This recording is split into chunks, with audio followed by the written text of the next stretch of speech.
محسن دورستانی. نرین نگین دل میکنم، گریه رو حقیق میکنم، تو این دیار بی کسی من خودم آگاه میکنم.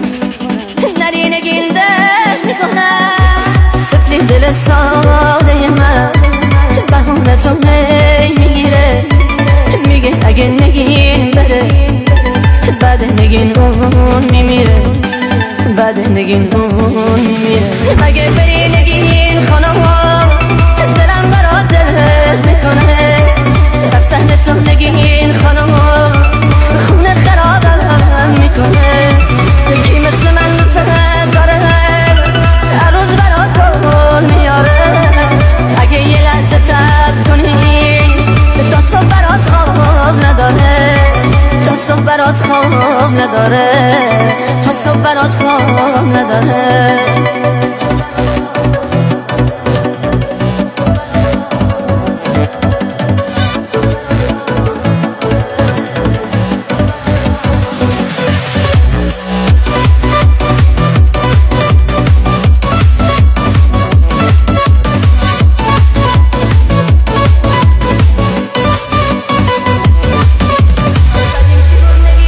بدیم چی بود نگین خانم ها، میخوای که تنها بذاری، میخوای که از پیشم بری با روی قلبم بذاری.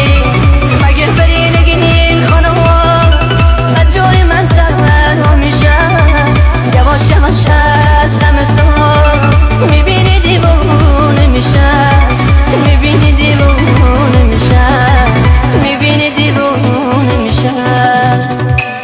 نرین نگین دل میکنم، گریه رو حقیق میکنم، تو این دیار بی کسی من خودم آگاه میکنم. نرین نگین دل